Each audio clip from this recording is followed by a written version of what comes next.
Ladies and gentlemen, please notice that exits are conveniently located at the front and rear of this auditorium. When leaving the theater, we suggest that the exit at the front of the auditorium will allow you easier access to the parking areas. Thank you.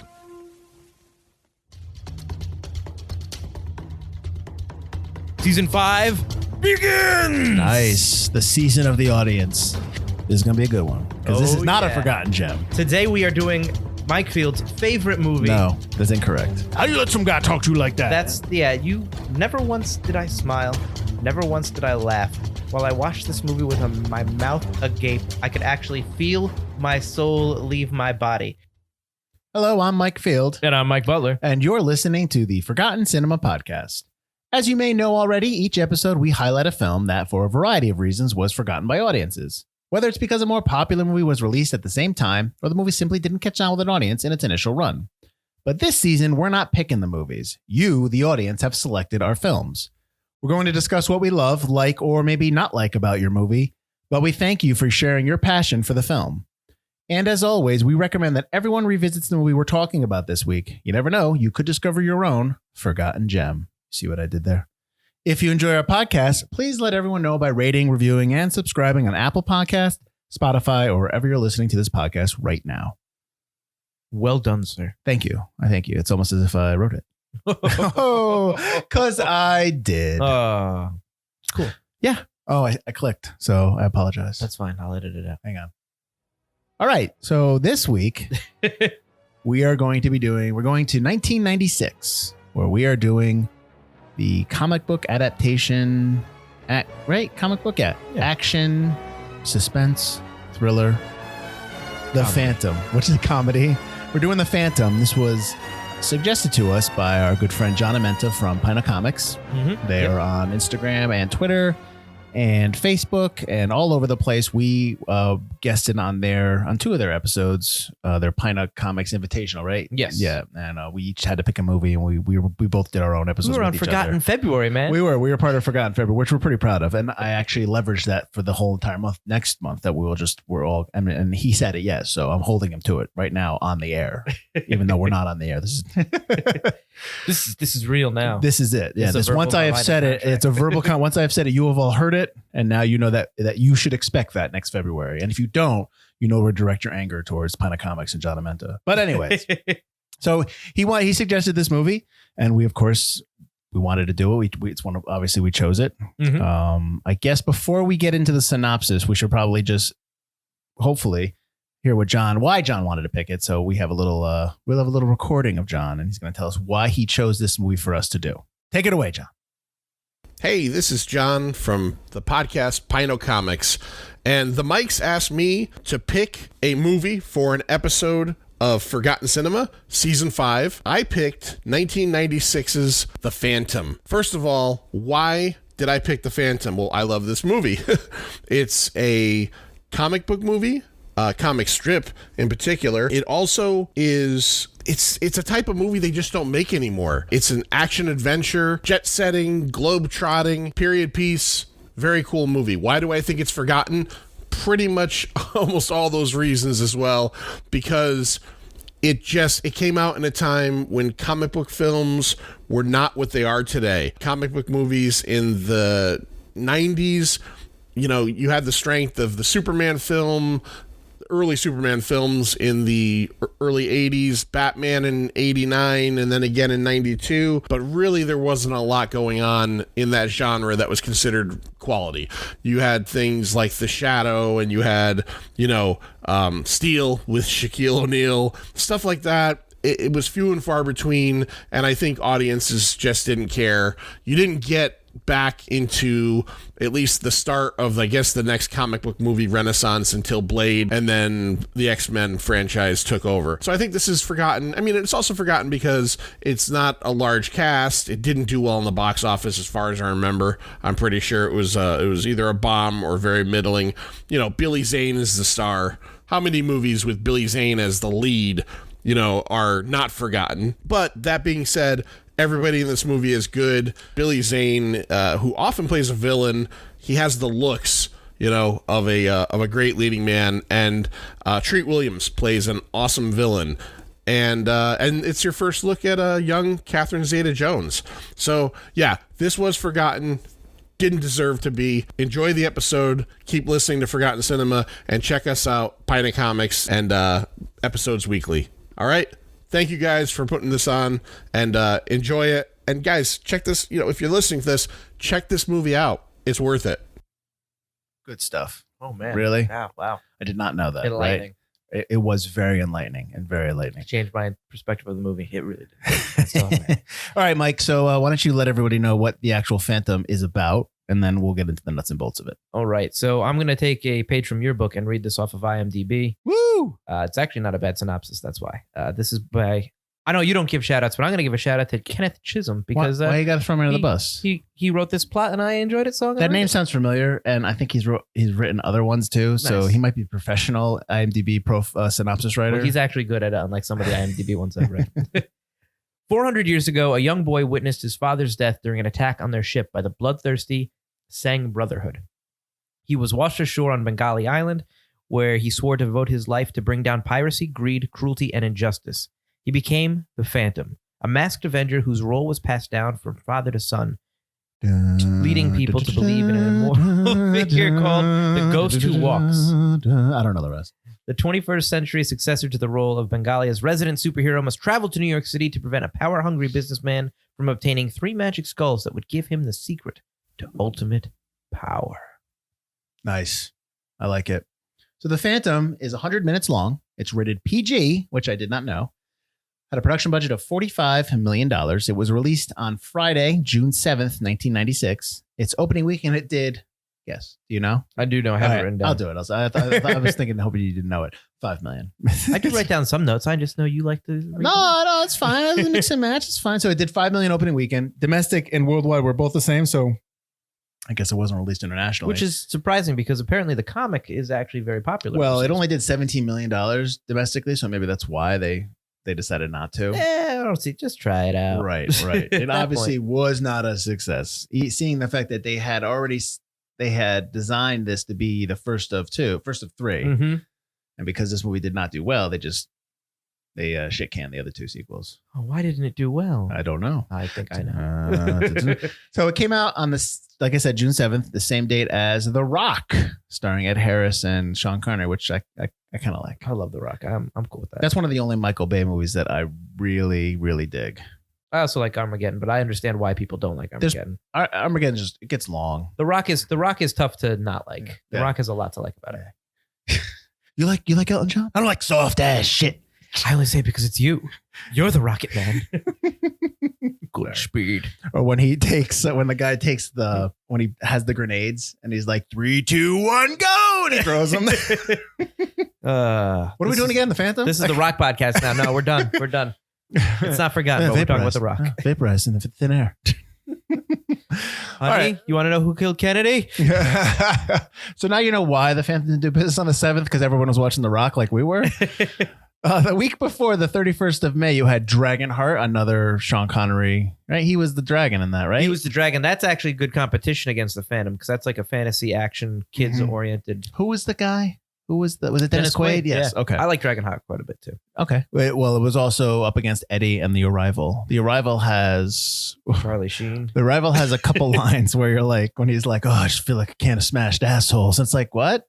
And then when they're on the tower, when they're at the end of the movie, when they're on the dish, and his friend is actually one of the monsters, and he's like, "You tell him, and you tell your other friends, and I'll tell you." It just has a stupid, like, at the end of the thing. It's just a bad movie. It wasn't that bad because it had sequels. The Arrival had sequel? I believe it has a second one. Yeah, direct to DVD. Yeah, we're not talking about The Arrival. No, that was called Arrival. Oh, Arrival. Yeah, the one with that's the one that came out a couple years ago, directed by Villanueva. Yeah, and starring Amy Adams, which is really good. But we are talking about the Charlie Sheen The Arrival. What's funny is when I was younger, I had really wanted to see both Dragonheart and The Arrival, but we could only see one, so we saw Dragonheart. Okay, and then when The Arrival finally came out, I was like, "Oh yeah, an alien movie, yeah." What did I watch? No, it's not good. Ron Silver's in that too. So bad. All right, so that was the 31st of May, before the week of the Phantom. We already told you The Rock came up against the Phantom and obviously destroyed it. The week after, you had The Cable Guy and Mal Flanders. Well, The Cable Guy was the big one. I don't like The Cable Guy. You should. You should try to watch it again. Maybe. It's tough because the Cable Guy was so against what other stuff, the kind of other stuff that Carrie did. It was a much darker comedy. Right. But it's pretty good, I think. And then you had the 21st. You had The Hunchback of Notre Dame, the animated movie, Eraser, the Schwarzenegger film. Eraser was bad. Correct. And Lone Star. I put Lone Star in there because I know I want to do Lone Star for us at some point. Which one's Lone Star again? Lone Star is the one with Matthew McConaughey and Chris Cooper, and McConaughey's a sheriff. They're both sheriffs, and Chris Cooper's was McConaughey's dad. And Okay, I'd never seen it, but I remember you mentioned it on a previous There's two different episode. storylines, like when they're both, like he's obviously Cooper's passed away, and then you find out like his story and McConaughey's story are going hand in hand kind of thing. That's cool. It's good. I like it. I think it was Chris Cooper. Yeah. We'll find out when we do the episode. It might for not Lone be Star. Chris Cooper. It might be somebody else. Lone Star, season 6. I'm calling it now. All right, so back to The Phantom. Directed by Simon Windsor. He's done a lot of TV, Young Indiana Jones episodes. I did notice that. And of course, the ever popular Crocodile Dundee in Los Angeles, which I did not know existed. Oh, really? I know. I did not know that existed. It's got a couple of okay scenes. Yeah. It's not the worst sequel. Written by the late Jeffrey Boehm, who did The Dead Zone, Enter Space, The Lost Boys, and Indiana Jones and the Last Crusade. And Lethal Weapon 2 and 3. Yes. But yet, why is the dialogue so awful in this? Well, I think Shane Black has uncredited rewrites in Lethal Weapon. That's what I thought. He just wrote all 3 of No, them. he has rewrites Just in there. rewrites? Yeah. He did a lot of that stuff. I'm pretty sure. Most of the dialogue, mostly. Music by David Newman. He was nominated for an Oscar for Anastasia. He's actually doing the upcoming West Side Story, directed by Spielberg. He's done all the Bill and Ted's movies, including the new one, I believe, and Heather's. Edited by O. Nicholas Brown and Brian Carroll together. Brown has done Tremors, Project X, The Accused, City Slickers. Carroll has done Major League 3. Actually, he was assistant editor on a bunch of stuff as well.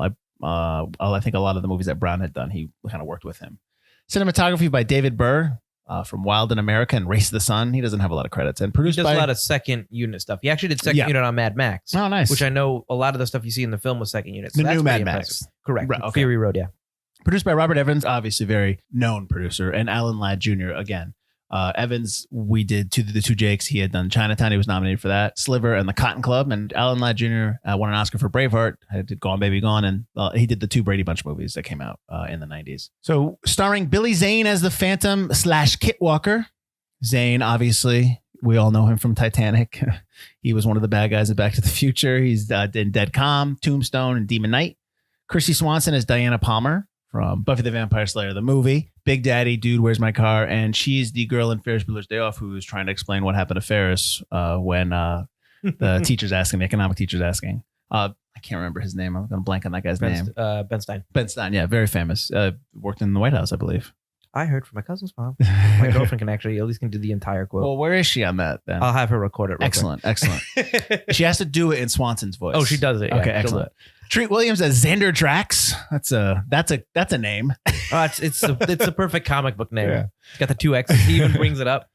He's known for Deep Rising, the Things to Do in Denver When You're Dead, Hair, and 1941, which I love the director's cut of that movie. Catherine Zeta Jones, which I completely forgot she was in this movie. I was like, I'm like, oh, hey. She plays Sala. She's on. She won the Oscar for Chicago. She was obviously in Mask of Zorro, an episode that we did a couple seasons ago. High Fidelity and The Terminal. James Remar as Quill. I know James Remar from, he was the father of Dexter on the Dexter TV show. Yes. He's also Raiden in Mortal Kombat. I was going to bring it up, man. Oh, yeah. I was just hoping. I got to make sure you don't skip over that. Sometimes you have a habit of skipping over No, the because match. I was going to say he's in the second Mortal Kombat. He plays Raiden. If you happen to know, we did the first Mortal Kombat with our good friend Russ Lyman. If you want to check out that episode, that's a couple seasons ago as well. I can't wait till we do Annihilation. If and when we do Annihilation, I'm going to rip it. It's going to be bad.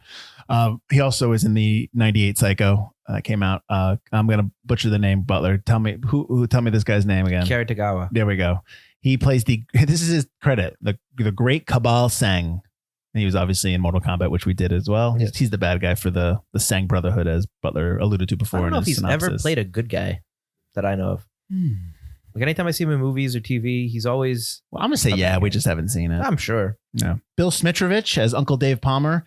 I know Bill from, not personally, but I know Mr. Smitrovich from, he's in the Nero Wolf TV show, and he's also the father in Life Goes On. Was that 90s or 80s? 80s? Life Goes On? Yeah. I think it was late 80s that bled into the early 90s. Casey Simasco as Morgan. He's obviously from Back to the Future, Young Guns, and Stand By Me. John Tenney makes an appearance. I know John Tenney. He plays Jimmy Wells He's in the TV show The Closer and Major Crimes. And finally, Patrick McGoohan is the father. He's just his title is Dad. And he is in Braveheart, Escape from Alcatraz, and The Prisoner. Very, very famous actor. If you don't know him, look him up. All right. So this wasn't our movie. No. And which I've said this before and I'll say it again. I actually really intrigued by this season because some of these aren't on our list. So we might not necessarily, we don't come from a point of, oh, remember that film? So yeah, last week's happened to have been on our list. Right. So this is probably the first one that we did not have on our list. Although we mentioned about maybe putting it on our list when we did the Phantom episode. I don't not the Phantom, but when we did the Shadow episode. Right. And this is very similar to the Shadow in terms of the time it came out. It's based on a comic. That same sensibility, the same filmmaking style of the Shadow, the music, and just kind of the swashbuckling. There's more swashbuckling in this movie than I would say the Shadow. Yeah. You were young when you saw this. So when I watched the Phantom, and when we talked about the Phantom, when we talked about the Shadow, we both remember enjoying this movie. Did I say that? You said you enjoyed this movie, but you definitely had issues with it. Yeah. That the Shadow was the better of the two early comic strip films. Yeah. Well, Alec Baldwin is. I mean, I like Billy Zane. I'm not denigrating Billy Zane when I say this, right. but Alec Baldwin's a really good actor. So he definitely elevates that film. The Phantom, I remember watching as a kid and thinking it was awesome. Not as awesome as The Shadow. I was never obsessed with it. I never watched it after we watched it in the theaters or bought it. So clearly I didn't like it as much as The Shadow either. But yeah, this is not the movie I remember. There are very few things I remember about this film from when I was a child. And it's probably because I was blocking them out of my memory. Because this movie is not as strong as I remember it all. There are a lot of issues with this film. Okay, well let's start off there then. What major thing popped out at you that you were kind of wincing when you watched this? His costume is fucking god awful. It's so bad. It's pretty ridiculous. Oh, I get that they're harkening back. Totally classic. Is that what it looks like in the comic? Looks exactly like that in the comic strip. Obviously, it doesn't have. They try to update it with the piping down his arms, and they give him that kind of. There's the skull motif going on with the lighter colors. There's a skull motif everywhere. It's very forgotten cinema colors. I'll tell you that. Hey, that's all right. But oh man, it leaves nothing to the imagination. It is just skin tight. There's no armor going on. There's no rhyme or reason to why he wears it so skin tight. I read that initially the costume was going to be puffed out, but he worked out so hard that he was so ripped that it looked better with just that skin tight costume. And I believe that I'm not saying he doesn't deserve to wear that skin tight. He's ripped in this movie for like an early mid 90s where that wasn't a huge thing at that time, unless you were already a bodybuilder. He's in really good shape. Yes. But the costume's just not very good. And maybe it's the mask going over and the fact that he had to shave his head for it. Yeah, right. So there's scenes where any scene you see where he's got hair is filmed first. Even the island scene where he takes off the mask was then filmed like when he kisses her. Yeah. Which I don't understand why it had to be weeks later. Why don't you just shave it right then? Why not give him a wig? I don't understand. Well, maybe it wasn't you're thinking that's 20, 30 years ago. That's 30 years ago. 30.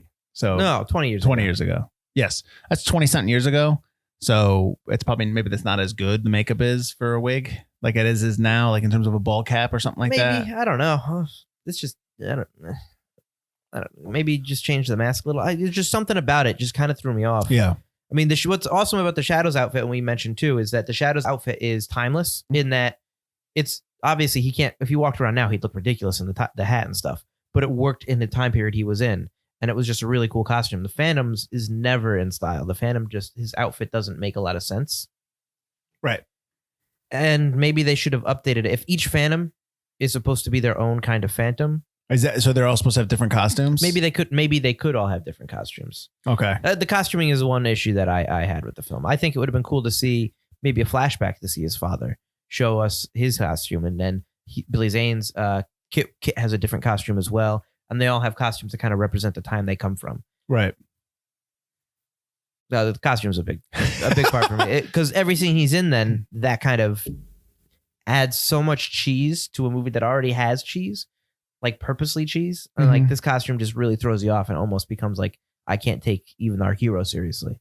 Well, I read somewhere about that cheese where it was written a certain way and then there was a lot of comedy in it. And then when they came back and they rewrote it to make it more swashbuckling and adventure, they actually kept the comedy in there a little bit, and that it just kind of provided a different feel.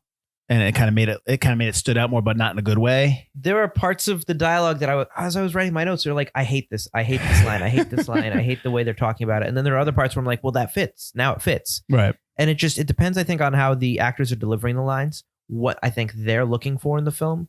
And I think the writers didn't know what they were going with. Obviously, you said there were rewrites and it was funnier before. Sometimes it feels like the cheese and the comedy kind of comes from a place of honoring the 1930s comic strips or radio shows that came before it. And then there are other parts where it's just like, it's really bad writing. And then sometimes it's just the actors delivering the lines. Like Billy Zane, the comedy comes from almost being like a Boy Scout, almost being like that very naive, kind of almost dorkish superhero where he plays it off like that, where it's like, this guy's a dork, but I like him, but he's a dork. Well, almost like Clark Kent, Superman. Well, when he comes back to New York and he pays the guy in gems, the cabbie in gems, but he's only been away for 6 years. He doesn't realize that I'm going to New York. I need cash. Oh, I think he's doing that to be clever. Like, that is Bengala. How about some stones? Bengala. I think that buys your services for the day. So he knows what that's valued at. Do you think that this would have benefited from Dante directing it because he was going to direct it? Joe Dante was going to direct this, but he's a producer on it because he had to step away because he had other commitments. Do you think it would have benefited from him? I think he maybe would have allowed it to go through another rewrite before he shot it. Right. I think if you have a slightly bigger director, that director would have more power to say, "Hey, I need a little more work on this." Mm-hmm. So I don't know. And there's a lot of stuff in this and I don't know if it was shot second unit or it was the main guy, but I mean, he's a second unit director, so he should know how to shoot some stuff like that. Well, you got to think that second unit director might not be strong if it's his first one with character work. Well, I'm talking about like David Burr and Simon Windsor. Right. Simon Windsor, obviously, he didn't shoot second unit. I met David Burr. The scenes that have stunt doubles are so apparent that they're stunt doubles. It takes you out of any kind of appreciation for the stunt. The people hanging out the plane, it's like they're hanging out the plane. The people on that rope bridge are on that rope bridge, but I can't appreciate it because I can see that it's the stunt double and it's not shot very well and it takes me out of the scene. So it's tougher to appreciate the stunt going on. Right. And you can actually see in the Phantom when he comes off the plane. I'm talking about the scene in the beginning where he's on the seaplane and they're about to go off on the horse. They jump onto the horse. When the Phantom comes off and he's about to go on the pontoon right on the bottom of the plane, you can see the wires hanging from the plane wing, keeping him supported because he kind of lowers himself down, almost like they kept the shot too early. They didn't cut it down enough. So you see him getting ready for the shot. Mm-hmm. There's another scene in Central Park where they shoot it, where you see the stunt double's face simply getting on the horse and getting away. Like, why couldn't that have been Billy Zane or shoot it from behind? Right. There's scenes like that I think Joe Dante would not have allowed had he directed it. Gotcha. I don't care how much you've lifted. You're jumping onto a plane, onto a horse. You're hurting yourself in the nether regions there. That hurts. Absolutely. And you're killing that horse. I'm sorry. You're falling 20 feet onto a horse. Yeah. The horse can take a lot. The horse cannot be dropped. Like, you can't do that. You're killing that horse. That had to hurt. That's too much. Yeah. That horse's back had been hurting. I hope they paid that horse well. Extra carrots and apples for you. With Constantine that we did a couple episodes ago, we talked about how they made a bunch of changes between the comics and the movie. You know, the whole thing with the trench coat and LA and all that stuff. Now the comic is set in Africa, but this is actually, the movie is set in Thailand. Does that bother you as much? Well, they do mention he's off of the original Phantom was off of Africa, right? At the very beginning. I don't know. Whereas Bengala is in Thailand. That's what I'm assuming. Yes. Which is not a real place, right? Bengali? Is it? Yeah. Okay. But here's the thing. Why, of all places in the world, is the Phantom needed in Bengala? I think that's just where he's headquartered. From what I could read, I didn't read up extensively on the comic strip before this episode. My bad. Boo. The Phantom, the original comic strips and the radio show took place all over the place. That might have been where he was headquartered, but he would end up going wherever piracy or greed or anything was. I'm in my cave, and when there's trouble, I'll be there. But it's going to take me a while because I'm in a cave. Oh my God. His trip with the horse to get to his cave must have taken forever, based on the montage you watch. Go through the forest, now I got to treasure the river, now I got to go here, now I got to go here, now I got to go there. What we're not seeing is the state-of-the-art facility that's behind the cave that has his own private plane and private helicopter and, that's right. All that's private submarine. He's like, got enough money. The Batmobile, the Phantom sub. Do. So this movie is inspired by three Phantom. Well, you didn't read any of the comics, so you wouldn't really know this. But I guess the story of the Phantom, the story that they for this movie which is basically the three skulls that he's trying to get, and then they have something about the fourth skull, which is him, which was like okay, that comes out of nowhere. Yeah. This is based on three Phantom stories from the comics: the Sing Brotherhood, the Sky Band, and the Belt. I did actually read the Sing Brotherhood was from the. Okay, all right. So they probably took pieces from all three to make this. I don't know. I feel like Billy Zane in this movie is Billy Zane. You know, like he's the same way as he is in Titanic.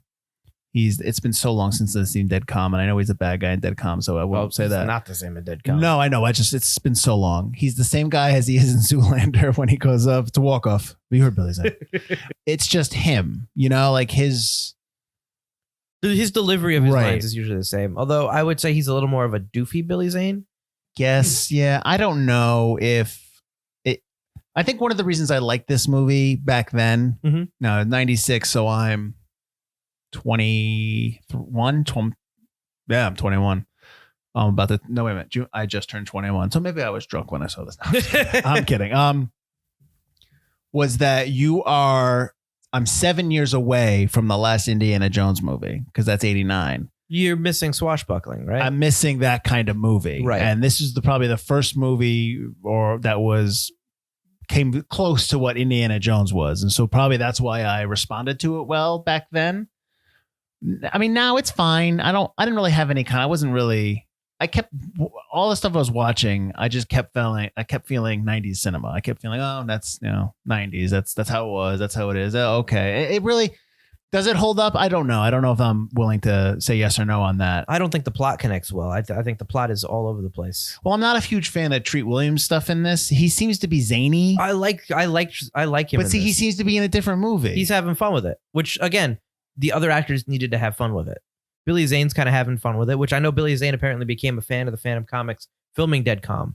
He would read the comics off set. I saw that too. But Treat Williams is clearly having fun. I think Catherine Zeta Jones is having a lot of fun with it. She was actually really good in this. Yeah. I really liked her in this. James Remar seemed to... I always like James Remar. And Kerry Tagawa, in his limited time scenes, he's really chewing up the scenery like he always does. Go ahead, I'm sorry. A lot of Xander Drax's compatriots, his other goons. The two mob guys that were brothers. The two mob guys and like he kills his brother in front of him and he's just like, whatever, that's just your brother. Was it his brother or just like part of the same No, mob that family? was his brother. And he because he mentions it and then later on he's like, oh, he's lying. I'm like, you are the worst mob boss because you could care less about your own brother, your own blood, and you completely don't understand the situation you're in and you try to pull some kind of leverage move, which is ridiculous. He got nothing. Yeah. Wait. I shouldn't have said that. Yeah. Oh my gosh. But yeah, I like Catherine Zeta Jones in this. The police chief, who's the other, like the mayor, I guess, of the town, or they're all under Xander Drax's control. They're not in the same movie that the rest of the that Treat Williams, Catherine Zeta Jones, and Billy Zane are in. And in some ways, Christy Swanson, they're in their own movie, and every other actor is in, I feel, a different movie.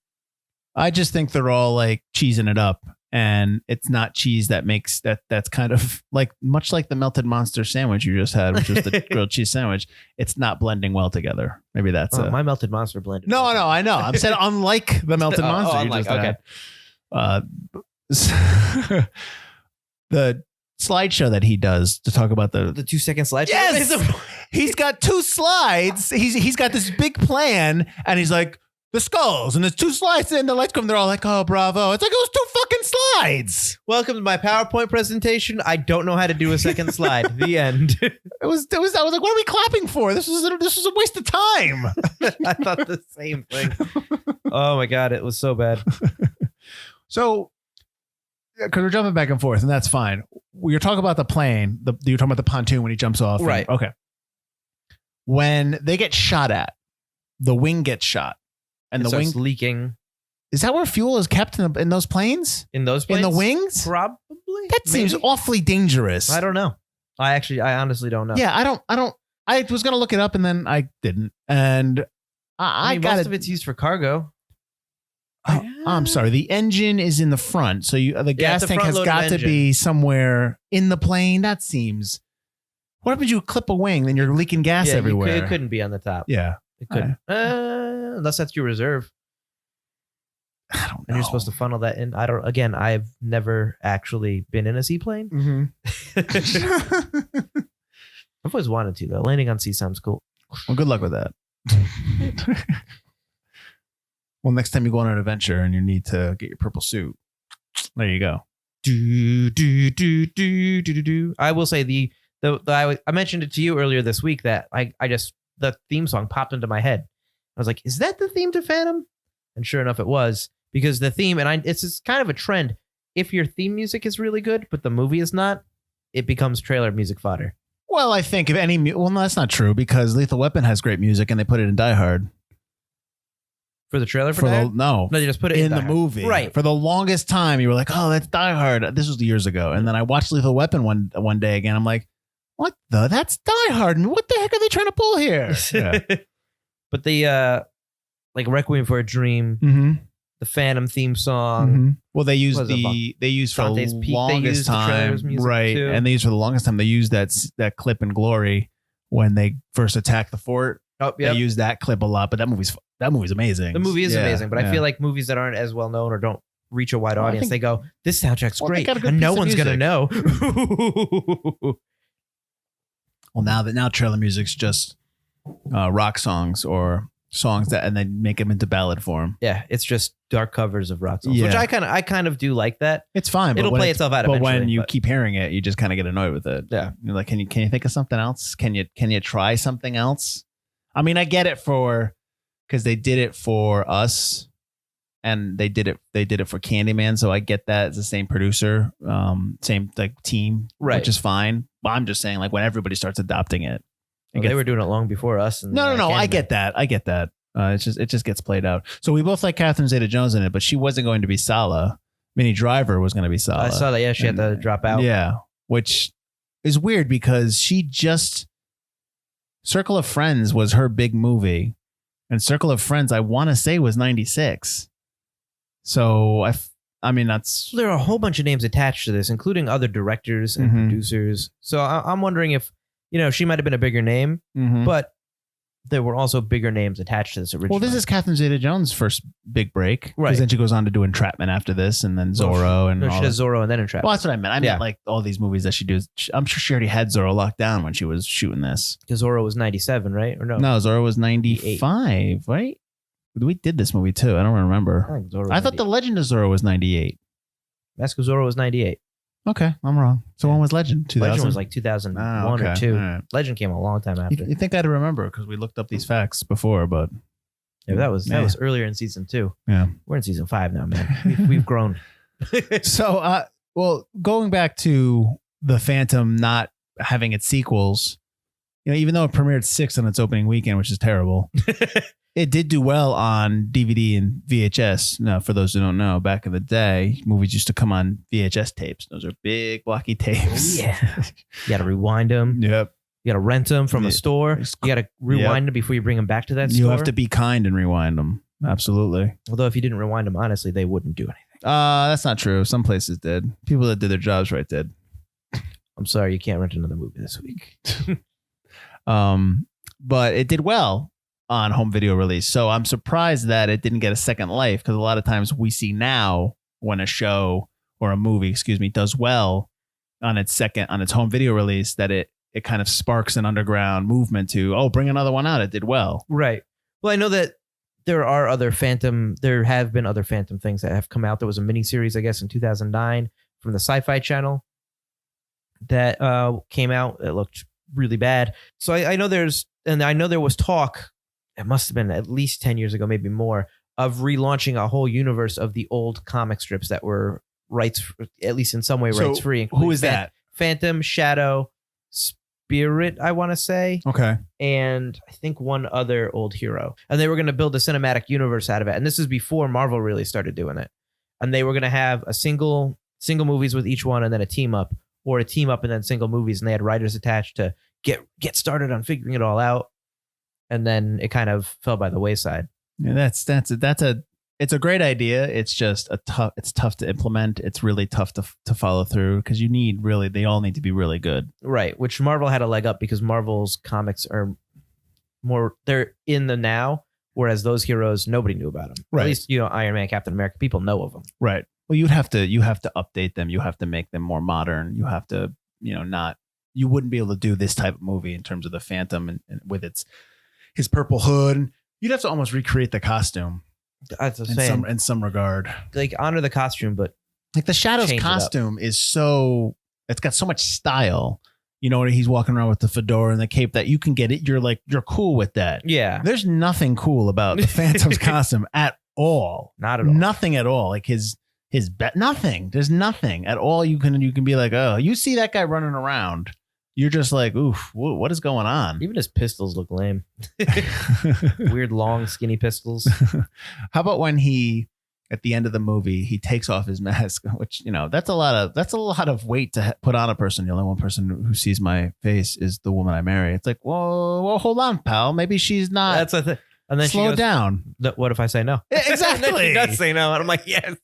And so he shows her the face, and all I'm thinking of, because Salah's at the plane, I'm like, she's not that far away, man. She can figure you out. I think, come on.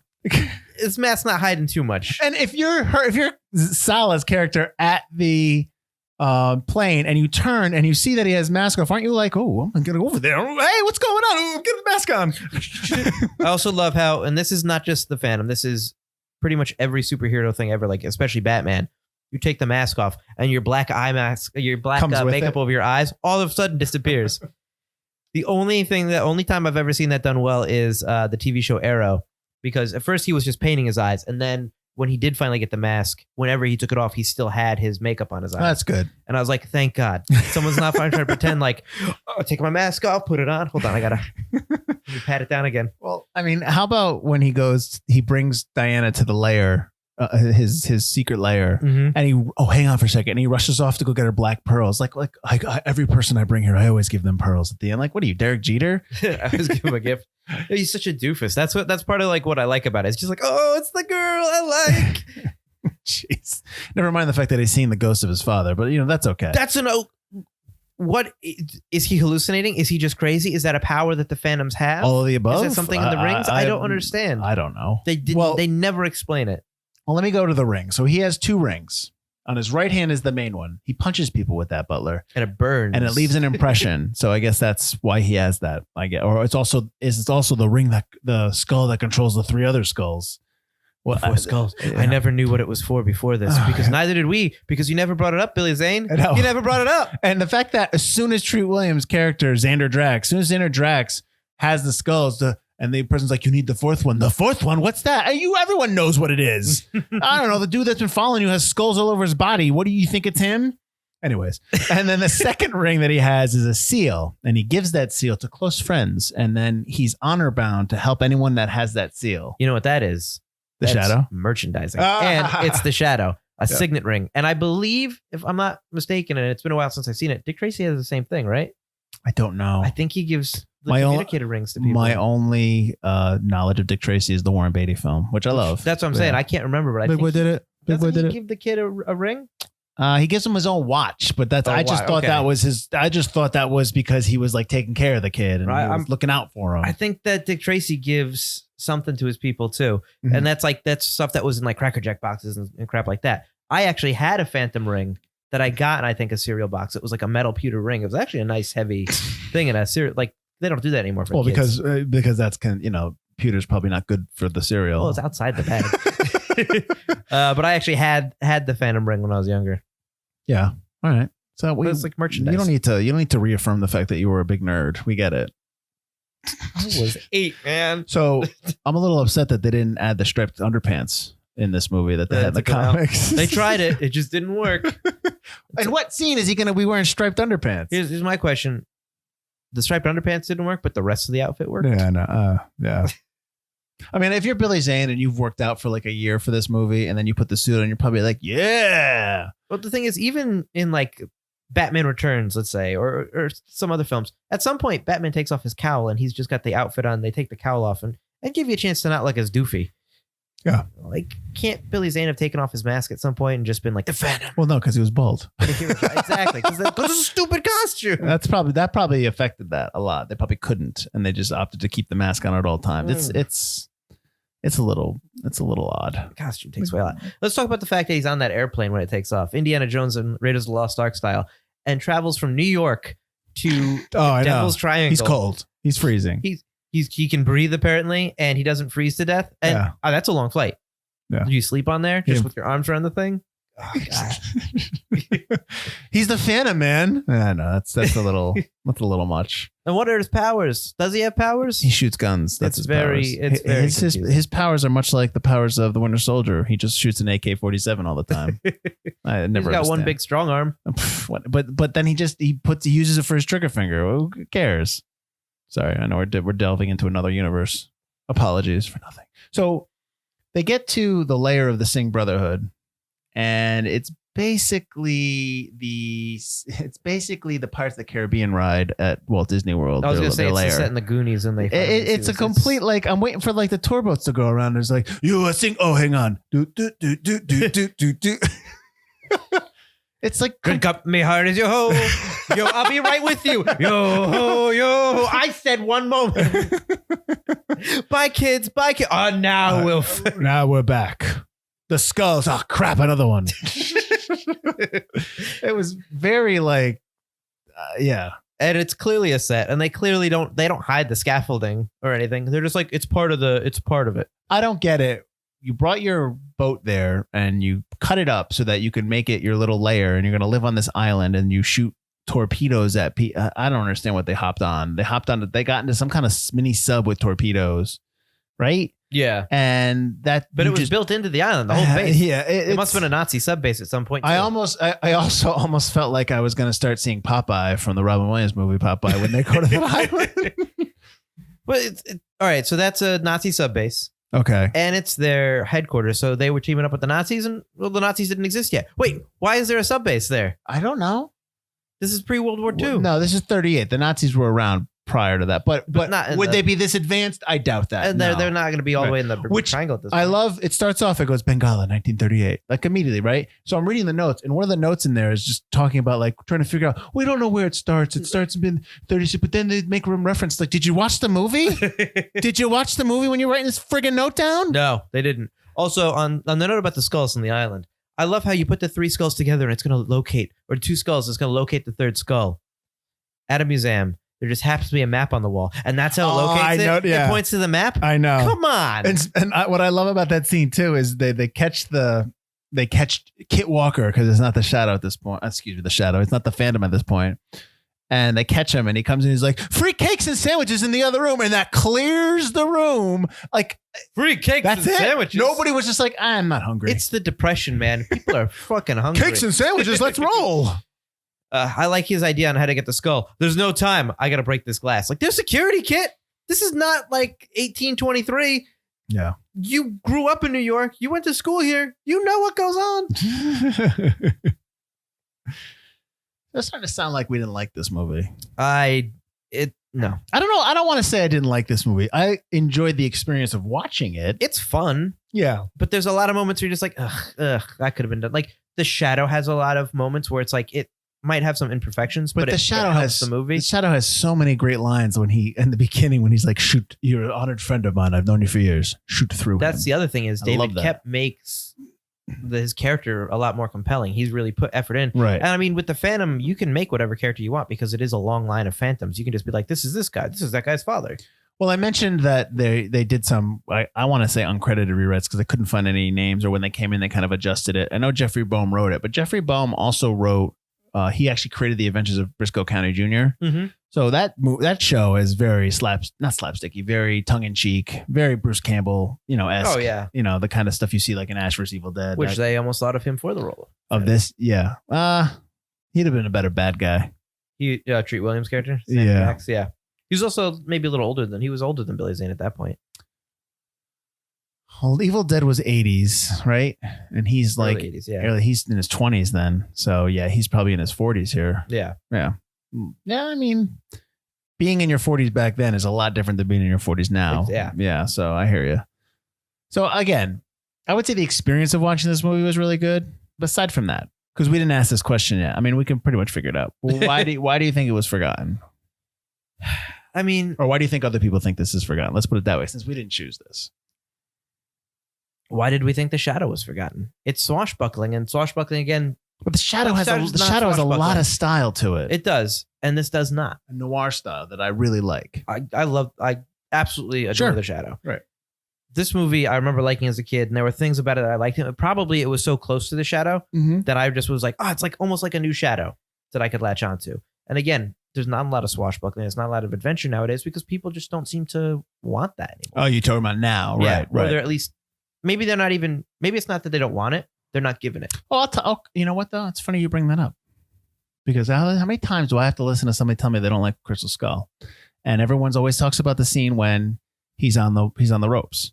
When Yes. Mutt is swinging, and I get it. It looks corny and cheesy, but that's how those type of movies are. And so, you know what I'm not saying to you. I'm just saying that's always my argument. Well, that's fine. But I also hate that scene. I love the Crystal Skull, but that's fine. You can hate the scene all you want, but I can understand why that's in there. I understand why that's in the movie. I understand why they put it in there too. I'm just saying. Okay, so how about this? What's worse? That scene. Everything in the fan. Stop it. Stop it. We're on something else right now. So what's worse? That scene in Crystal Skull when Mutt's swinging with the monkeys, or in The Lost Worlds when Malcolm's daughter is doing the gymnastic routine against the Raptors. What's worse? The swinging with the monkeys. Really? The swinging with the monkeys. Come on. Absolutely. No way. You get 100 people in this room. No. You're going to get one person to agree with you, and that's probably your buddy Adrian, and that's probably it. That's why he's my best friend. Exactly. Number one, because we always have each other's back. But number two, that scene in Crystal Skull. They bring it up earlier. Will you let me explain what I'm going to say here? Go ahead. You're going to be wrong. I'm not going to be wrong. That scene in Crystal Skull is within the scope of the movie. He needs to get from point A to point B, so he is going to use those ropes to get there. Just because the monkeys join in with him it's not his fault. They're just joining in. Now, when she goes to do her routine, she's going to save her family. I'm sorry, but she's getting attacked by bloodthirsty raptors, and she's like, oh, I'm going to do the routine that I practiced with Coach back in the day. And, oh, thank God, there's two balance beams there. There's two beams that I can use for it. Oh, no. She's not doing some choreographed routine. You can't really swing from vines, Mike. Yes, you can. Yes, you can. Tarzan's just a story. I guarantee you can swing from vines. If monkeys and apes can swing from vines, then we can too, Butler. Why does he do the Tarzan yell? Because that's just a harkens back to that. That's just a... At least they harken back to the gymnastic things earlier in the movie. How she oh my God. No one does a choreographed routine in the Lost World. No. I am not saying that that's a great scene. I'm telling you. But I am saying it's better than the vine. And I disagree. I disagree with that. The scene, I'm comparing the two scenes, and the Mutt scene is understandably better than the scene where she is being chased by raptors that want to eat her. Why is the first thing in her mind going to be, I'm going to go do the routine that I got an 8.5 on in the sectionals last year? I'll get these raptors. She's not about to die. Her father and Sarah Harding are about to die. She's safe above. That's why she decides to kick it. She sees the beams and goes, I have a chance to save my father. The raptor's not on top of her at that point, isn't it? They have her go first. The Mutt scene's better. The Mutt scene is better. It's better. It's better. Listen, this is coming from a guy who loves the nuclear bomb scene. Because that's awesome. Yeah. The Mutt scene's not good. Mutt scene's good. It's better. It's better than that scene. And I don't mind it. And don't get me wrong. When I watch that scene in Lost World, I'm not like, ugh. But it's just, it's kind of a, come on. that scene, when that scene goes on, you're just like, really? All right, that's fine. Let's go. Keep going. I can't. I'll tell you right now, that scene in Lost World when she swings on when she does that whole routine is much better than anything in the Jurassic World movies. Oh, that's right. I said it. Oh, snap. It's not better than when the thing gets eaten by the thing. The creature they create gets eaten by the sea monster at the end. Yeah, that's when he gets teamed up on. I love that scene. Well, that's again. That's nah. That's all right. Yeah, that's all right. I don't think you like dinosaurs. I don't like Lost. I don't like the Jurassic World series. It's not about. Let's get back to the Phantom. I forgot what we were talking about. So we were talking about why it was forgotten and that people don't watch swashbuckler or adventure movies anymore. I've said all I said. I've said all I need to say. I think that's probably why it was forgotten. The fact that it didn't do well. It's Billy goofy. Zane didn't go off and. It's not dark. Grow. It's a PG movie, so it's goofy and light. I was surprised it was PG. They almost murder a kid at the beginning of the film. So at the end of the movie, when they go away, I guess the Phantom hitches a ride on that Nazi sub/torpedo thing and whatever. And they're looking back at the mountain exploding, the volcano exploding, and everyone's obviously clearly dying. The Phantom has this shit-eating grin on his face as he's watching the mountain explode and people are dying. It's like, Phantom, come on, Phantom. Really, you're happy with this? They're bad guys, and they're the Singh Brotherhood. They're the people that created the Phantom in the first place. He's finally destroyed his enemies. Oh, I guess. Or did he? Watch Phantom 2 and 3 coming soon. Oh man, the mountain exploding was the worst effect in the movie. Really? Clearly just a whole bunch. Did you really look at it? It's clearly a whole bunch of cut and paste different effects on top of a matte background that they clearly use like Windows like 3.2 with a floppy disk to put these different effects in there. Nice. All overlaid. It does not look good at all. I love the cops too who are chasing him in Central Park when he's on the horse. And the one he goes over the wall. One cop goes, "Where does that go to?" Central Park Zoo. You're a New York City cop. You don't know that that's the Central Park Zoo? He doesn't get away from them really well either because he jumps off that, which is a weird stunt. It's like a weird looking stunt. He jumps off the horse and like takes a header into the hill, climbs over, and then they go in there and then he hides in the tiger cage, but he can't wait another 20 seconds for the cops to continue to go into the zoo where he tries to get away and they catch him again. They there he is. Like, give it a rest. Wait a minute, Phantom. Maybe the tiger only said, "Listen, you can chill here for like 20 seconds, but then you got to go." And that was actually the Los Angeles Zoo they used, which they doubled for Central Park. And they actually, I have this down there because it's pretty impressive. They had to use 50 vintage cars and 400 extras and costumes for that on an LA backline. Really? Wow. That's impressive. Yeah. Now you're doing that now. They're all animated. They're all CGI in the background. Oh yeah, you have maybe a 30 by 30 foot actual square space to play on, and then the rest is all matted in. So I will say that in terms of production value, even though it's $45 million budget, I mean, that's pretty impressive. I mean, maybe it's just cause for inflation. This movie is probably like an $80 million movie now, or $100 million. Yeah, I like the rope bridge. When they make the kid do it. When they make, who's gonna do it? Yeah, he almost gets across. I harkened back to Sorcerer, another episode we did from season 1. Absolutely, but that's obviously a much better scene. I don't know if the PG rating hurt or helped this movie. They probably hurt it more. I think people want a darker Phantom. The Shadow PG-13. Shadow's PG-13. Yeah, maybe this should have been PG-13 then. The Shadow kills people. The Shadow, the Phantom killed people. I thought he almost killed people, and then he didn't. I mean, obviously he blows up the mountain, but that's more Chick Williams. They're dead. That's more Xander, whatever. Oh, Drax. What does he say when he's getting blown up? He's like laughing as he's getting blown up. When he's shooting from the skull and he starts leaning forward, I was just, can you die, please? I don't know. That's what it sounds like he's saying, and then he blows up. Nice. The whole thing with the Singh Brotherhood just comes out of nowhere at the end, like how we have to put him in there. I know your secret. What is it? That he's from a long line of Phantoms, that he's not the only one. Why is that a big deal? I don't know. Yeah. But why even put them in there? Why hint that, okay, they created the Phantom. You don't need them in there. Mm-hmm. And you kill them right off the bat. And there's a lot of stunts in that scene, particularly. There's a lot of stunts in the movie that look like you're watching Errol Flynn from the 1930s or 40s. I mean, when he goes backwards over the cannon with the gold skull. Right. And when he jumps, when he's trapped on the water where there's, I guess, sharks, and he goes to swing at him, he jumps on that chain and pushes off and comes back. It's like, that's something like I was doing when I was 10 when I'm playing around. It is very Errol Flynn, and probably on purpose. He's also got that move where he, shoots people from behind and doesn't look or kick somebody who's behind him. So you're saying maybe it was trying to be more 30s serial. Well, it's trying to like hearken to that to kind of give you that idea, but that kind of hurt the movie. I think so, because they don't do it as well as maybe some other movies do, like maybe The Shadow does, where which again they're using more gunplay than anything else. But even in the 90s, even in the mid 90s, fight scenes and fight choreography had improved since then. Yeah. And they're not really doing any favors. I mean, 2 years after this is Mask of Zorro, where we mentioned the swordplay is fantastic. The swashbuckling is really well done. Right. Or Indiana Jones, where the stunts are fantastic. And it's not on set so much. It's out in the open, which maybe helped Mask of Zorro. Right.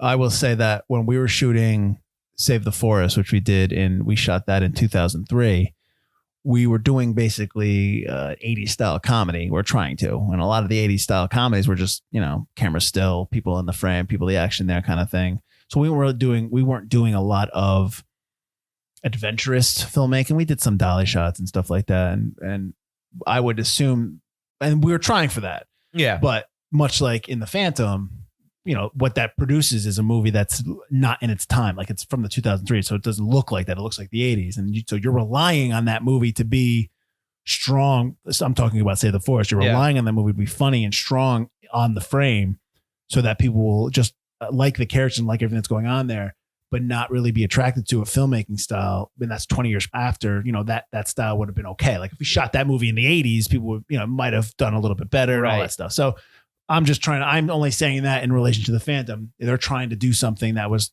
for the 30s, and maybe it just kind of like hurt it because it's really a 90s movie. Right. You have to blend the two. Because like the Shadow, we mentioned that both of our favorite scenes is the scene on the bridge when we first see the Shadow do his thing. You have that 1930s backdrop in the background. The bridge set is obviously like an old 1930s set where it's a painted backdrop, but the shots and how it's filmed is still very 90s. It's just the set looks like it's the 30s. You need little callbacks, not you need to blend the filmmaking style of the time period you are in with the time period that you are trying to kind of give a reverence to. Yes, yeah, you're trying to just kind of like, hey, a wink and a nod, which is fine, and I think the audience can get that if you do it right, and they'll understand that the audience is smarter than always. Audience is always smarter than you think they are. Absolutely, and that's a really good point. I think a lot of filmmakers underestimate that, and they think they have to spoon feed the audience. We mention it all the time when we're watching movies. Like, why are you saying this? Don't say that, or don't show this. You don't need to show don't it. tell. Yeah, absolutely. No, you're right. Like, we get it. Absolutely. All right. Well, I mean, I'm glad that we did this movie. Thanks, John, for suggesting it. Yeah, I'm glad I got to revisit it. Absolutely. I know it sounded like we were crapping all over it, but please, that we were. But it's got a lot of issues, but it's still a lot of fun. Yeah, absolutely. And it's a movie you don't see a lot nowadays. Absolutely. And listen, this season's about the audience. So that being said, next week we are doing the movie Clue, which was suggested, by two people. One happened to be my mother, Miss Amory Field, and the other is, I don't know if this is his name because I'm going to guess it. Maybe it is or not. But he's from Instagram. He reached out to us at NSF_network, Alex Biggs Small, but that might not be his name. He might just be having a little fun there, but whatever. That's fine. No, we'll figure it out. We're going to hopefully get both of them on next week to let us know kind of why they picked it and what they liked about it. I love Clue. I also love Clue. So get ready for me doing a bunch of different lines because I used to have the entire speech down when they shot the chandelier. I knew all that. I knew the entire dialogue. So. I did in high school for scene night. I did the dinner scene. Nice. Where Wadsworth going over everything. So you were Wadsworth? So yeah. The butler is, what is he? The butler is responsible for the kitchen and dining room and make sure everything's tidy. Yeah. Ours is not to reason why. Ours is but to do and die. And what do you do, sir? I butler. It's just going to be a quote fest. Oh, I know. I'm already thinking about, because Christopher Lloyd is he's such an indecent person in this movie. He's just, when she's talking about how she runs the brothel, and he's like, really? What's the number? I'm gonna go home and sleep with my wife. I love that. I'm on plan. I thought guys usually like you would call the fruit. Very funny. Take them away, Chief. Which one of them did it? All of them did it. But you want to know who killed Mr. Body? I did. In the hall with the revolver. All right, Chief, take him away. I'm gonna go home and sleep with my wife. It's already begun. So that's next week. Join us for Clue. Thank John for suggesting The Phantom. Thanks everyone for listening. I was going to take it to you. Go ahead. Go for it. Okay. Yeah. Check John out at Pint O Comics. Like we said before, you can see him wherever podcasts can be found. Twitter, Instagram, Facebook. He's all over the place. They do a really great podcast. They cover everything pop culture. They're mostly comic books, which I assume is why he chose this. Oh, yeah. I like that he chose something that's basically the first superhero. Yeah. That's a nice segue into his podcast as well. Absolutely. We look forward to working with John again in the future for Forgotten February. The whole month. 2021. John, the whole month. All weeks. I know that's a short month too. It's a short month. Dang it. We missed out on the long one. That's fine. All month. We should do 4 movies, like the same, like a trilogy or a quadrilogy. Ooh. We should do something like that. All right. We'll work on it. I don't know. All month, John. You hear it. Right here. All right. Anyways, if you want to, kind of check us out, we have our website, ForgottenCinemaPodcast.com. You can hit us up on a contact form. We still take suggestions, even though this season's all audience suggestions. We do pop them into the other seasons we do take them And if you just want to reach out and just kind of say, hey, what's going on? And, all that fun stuff, please do. You can find us on Instagram, Twitter, Facebook, Forgotten Cinema. Look for the big purple album art with the swooshes, the purple swooshes, and our names and Forgotten Cinema. Can't miss it. Can't miss it.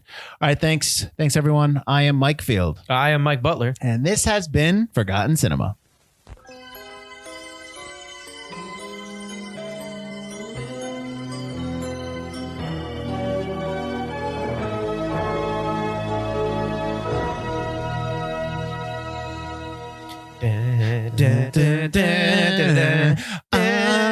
Wearing this hood, I'm taking it off for the wife. I've got real tight costumes. Who'd win in a fight, Shadow Here's or my Phantom? junk. Who'd win in a fight, Shadow or Phantom? Shadow. He'd just shoot him. You just shoot him. And he then wouldn't shoot the gun out of his hand. the Phantom would try to bounce off a wall, and then The Shadow would just turn invisible, come Yeah. up from behind him and break his neck. nice. Or they'd make out, whatever one. I like the way you fight evil. I like the way you fight evil. Would you Sword fight. would you like my signet ring? Would you like my Other ring that I don't know what it's called. Are we married now? You know it.